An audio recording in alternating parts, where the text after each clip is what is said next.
अब 8 साढ़े 8 बजे अगर आप वहाँ पहुँचे हैं तो आपको रूम नहीं मिलता, तो डेफ़िनेटली आपकी जो पैकेज कॉस्ट है वो बढ़ जाती है। अगर आपको इस हैसल से बचना है तो आपको 1 दिन पहले से अपनी बुकिंग लेनी चाहिए।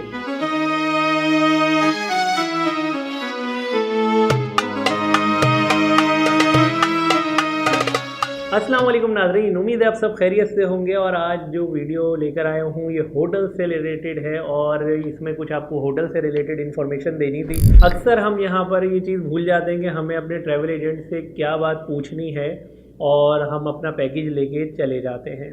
हम अपनी फ़्लाइट की टाइमिंग को और होटल की टाइमिंग को मैच नहीं करते। अच्छा, अब इसमें थोड़ा सा समझिएगा, इसमें आपको इंशाल्लाह फ़ायदा होगा। वो लोग जो अब उम्रे पे जा रहे हैं, अक्सर लोग वापस आके शिकवा करते हैं कि जी ट्रैवल एजेंट की वजह से हमें वहाँ बड़ा इंतज़ार करना पड़ा और हमें बहुत वेट कराया गया। अब ये होता क्यों है, मैं इस तरफ आ रहा हूँ। और इसमें जो है वो ना ट्रैवल एजेंट की इतनी गलती होती है और ना ही इसमें आपकी कोई बहुत बड़ी मिस्टेक होती है, बस एक समझ का फेर होता है। वो क्या होता है कि जब हम यहाँ से ट्रैवल करते हैं उम्रे के लिए तो उमूमन जो फ़्लाइट्स हैं वो हमारी रात की होती हैं, रात 2 बजे 3 बजे इस तरह से ये फ़्लाई करती हैं। और ये फ़्लाइट हमें जब जद्दा लेकर लैंड करती हैं तो उस वक्त वहाँ का टाइम हो रहा होता है। क्योंकि अब आप जब पहुँचेंगे ना तो आप हमेशा एक चीज़ नोट कीजिएगा, फ़्लाई टाइम जहाँ से आप जा रहे हैं वहाँ का और जो लैंडिंग टाइम है वो उस कंट्री का होता है। तो ये चीज़ आप ज़हन में रखिएगा। तो अब क्या होता है कि जब आप वहाँ पे लैंड करते हैं, लेट्स सपोज़ आपकी फ़्लाइट रात को 2:15 बजे चल रही है, तो 2:15 का मतलब ये है कि अगर वो 4 घंटे की फ़्लाइट है तो वहाँ के 4:15 वो लैंड कर जाएगी। यानी कि आप वहाँ पर सुबह के 4:15 जद्दा लैंड कर गए। अब आपका इमिग्रेशन प्रोसेस और तमाम चीज़ों में बाहर आते आते तकरीबन 1 सवा घंटा लग जाता है। अब ये जो टाइम है इसको भी आप इसके अंदर मिला लें, यानी आप 5:30 बजे एयरपोर्ट से बाहर आते हैं और आपकी जो शिरके की बस है ये आपका वेट कर रही होती है, जिसमें आप बैठकर जद्दा से मक्का के लिए रवाना हो जाते हैं। अब इस सारे प्रोसेस के अंदर भी ज़ाहिर सी बात है ये शेयर्ड आपकी एक ट्रांसपोर्ट कह लीजिए होती है, तो इसमें ज़ाहिर है आपके बैठते के साथ ही नहीं चलना होता। ये आप लोगों का मज़ीद वेट करते हैं क्योंकि इनके पास भी लिस्टें होती हैं कि हमारे इतने लोग जो है इस फ़्लाइट से आने वाले हैं। तो ये जब अपने एक तादाद पूरी हो जाती है तो बस इनकी चल पड़ती है, तो इसमें भी थोड़ा सा टाइम लगता है। अब आप जो है वो जद्दा से मक्का के लिए रवाना हो गए, तकरीबन 1 घंटा या सवा घंटा बस आपको मक्के पहुंचाने में लेती है। अब ये जो शिरके की बस है ये आपको वाउचर ये दे चुके होते हैं आपसे, तो इनको एक आइडिया होता है कि इन होटल्स के जो हाजी हैं वो मौजूद हैं, तो ये अपने रूट को उस हिसाब से बनाते हैं और ये हर हाजी को ड्रॉप करते हुए जो है वो चले जाते हैं उनके होटल के ऊपर। अब जिनके होटल मेन रोड पर हैं उनको तो ये गेट पर ही उतार देते हैं उनके होटल के, और अगर जिनके होटल आगे पीछे होते हैं गली के अंदर तो उनको मेन रोड पे उतार दिया जाता है, वहाँ से वो अपने होटल चले जाते हैं। तो ये एक प्रोसेस होता है, इसमें तकरीबन आपको पहुँचते पहुँचते सुबह के 8 साढ़े 8 बज जाते हैं। अब 8 साढ़े 8 बजे अगर आप वहाँ पहुँचे हैं तो आपको रूम नहीं मिलता। अब जब आपको रूम नहीं मिलता तो अब ये रूम का प्रोसेस आपको रूम मिलने में तकरीबन 3 से 4 घंटे लग जाते हैं, 5 घंटे लग जाते हैं। क्यों? ये आपके वहाँ पहुँचने के ऊपर है कि आप किस टाइम तक वहाँ पहुँच रहे हैं। होता ये है कि वहाँ जो चेक इन टाइम है वो 2 बजे का है और आपको 12 बजे के बाद रूम मिलना शुरू होते हैं।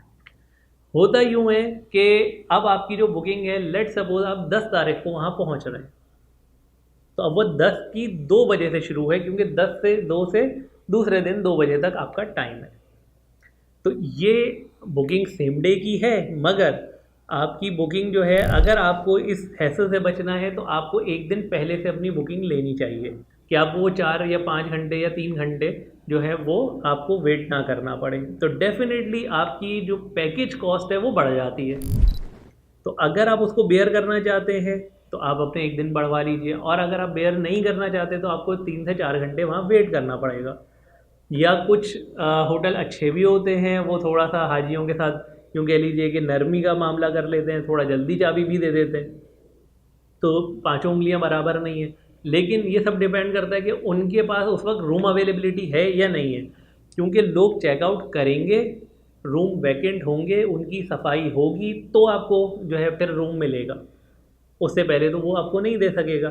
तो इसलिए ये पूरा प्रोसेस है, तो इसको समझिए ताकि वहाँ जाकर आप मेंटली पीस में रहें। तो बेहतर जो मैं मशवरा देता हूँ कि अगर आप अपना कॉस्ट नहीं बढ़ाना चाहते, और बढ़ाने का फ़ायदा भी नहीं है, 3 से 4 घंटे की बात होती है, तो उसमें आप बेहतर ये है कि यहाँ से ट्रैवल करने से पहले सबसे पहले अपने आप को रिलैक्स कर लें। जो मैं पिछली वीडियोज़ में भी आपको कहता रहा हूँ कि आप अपने आप को सबसे पहले रिलैक्स करें, रिलैक्स करने के बाद फिर अपना ट्रैवल करें। वरना अमूमन हमारे मुल्कों में ये होता है कि अगर कोई उम्रे पे जा रहा है तो मिलने वालों का एक तांता बंधा हुआ होता है, जिसकी वजह से हाजी अनकंफर्टेबल रहता है और रेस्टलेस हो जाता है, और फिर आगे सफ़र सफ़र सफ़र और फिर ये सारा मामला।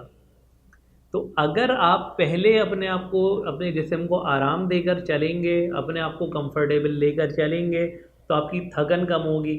अब ये 3 से 4 घंटे हैं, अगर खुसूसन अगर देखें आपके बुज़ुर्ग हैं तो फिर तो आप रूम लें पहले, और अगर आप जवान हैं, इजी हैं, आपके साथ ऐसे बच्चे भी नहीं है कि वो परेशान करेंगे, और आपको ऐसा कोई मसला नहीं है, तो अगर तो फिर सबसे बेस्ट ये है कि आप अपने आप को जब रिलैक्स करके जाते हैं, आप वहाँ जाएं, होटल में फ़्रेश हों, अपना सामान रखें, और उसके बाद आप जो है ईज़ी होकर उम्रा करने चले जाइए। जब आप उम्रा करके वापस आएंगे, उससे पहले पहले आपके रूम जो है वो रेडी हो चुके होते हैं। जो वैकेंट हुए होते हैं रूम, उनकी सफाई हो चुकी होती है, वो बिल्कुल नीट एंड क्लीन करके आपके लिए रेडी किए जा चुके होते हैं। बस आपने चाबी लेनी है और आपने अपने कमरे में जाना होता है।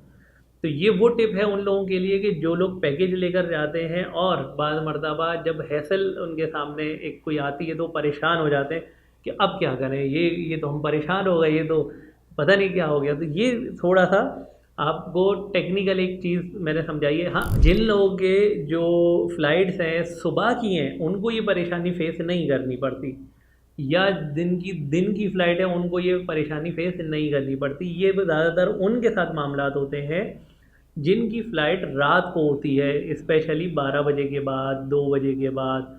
क्योंकि जितना लेट होगी तो उतना आप अर्ली मॉर्निंग पहुंचते हैं, जितना अर्ली मॉर्निंग पहुंचते हैं उतना आपकी ड्यूरेशन बढ़ जाती है।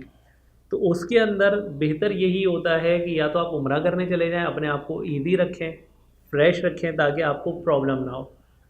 अगर आपके साथ बुज़ुर्ग हैं या ऐसे बच्चे हैं कि जिनकी वजह से आपको ये लगता है कि परेशानी हो सकती है उनको, तो बेहतर ये है कि आप एक दिन पहले का होटल ले लें।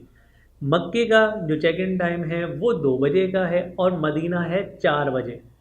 तो अमूमन मदीना जब आप जाते हैं, ट्रैवल करते हैं, तो आपको सुबह में पिक किया जाता है और ज़ोहर के बाद तकरीबन 1 बजे से 2 बजे के दरमियान आपको बस वहाँ ड्रॉप कर देती है। अब यहाँ पर भी मुमकिन है कि आपको फौरी रूम मिल जाए, और ये भी मुमकिन है कि यहाँ पर भी आपको 1 आध घंटा वेट करना पड़ जाए। तो इसके लिए आप मेंटली अपने आप को प्रिपेयर रखिए, ताकि आपको वहाँ पर ऐसी ज़हनी कोफ ना हो जिसकी वजह से आपकी इबादत में कोई खलल हो सके। तो ये आज की छोटी सी टिप लेकर आपकी खिदमत में हाजिर हुआ था। उम्मीद है ये आपके लिए बहुत फ्रूटफुल रही होगी। अपने दोस्तों, जानने वालों के साथ इस वीडियो को ज़रूर शेयर कीजिए जो इस वक्त उम्रे पे जा रहे हैं, ताकि वो मेंटली चीज़ों के लिए प्रिपेयर हों और उनको वहाँ पे दिक्कत पे और उनको वहाँ पर किसी किस्म की परेशानी ना हो। जब मेंटली प्रिपेयर होंगे तो वो इजी रहेंगे, और जब इजी रहेंगे इबादत का ज़ौक़ ख़राब नहीं होगा, उम्रे के मामलात अच्छे से अदा होंगे। तो इसलिए ये टिप्स बहुत बहुत ज़्यादा ज़रूरी है। जो लोग उम्रे पे जा रहे हैं उनके लिए अपना बहुत ख्याल रखिएगा। नेक्स्ट वीडियो में इंशाल्लाह फिर मिलूँगा आपको कोई नई चीज़ लेकर, कोई नई बात लेकर। उस वक्त तक के लिए मुझे इजाज़त दीजिए, इंशाल्लाह फिर मुलाकात होगी। अल्लाह हाफ़िज़।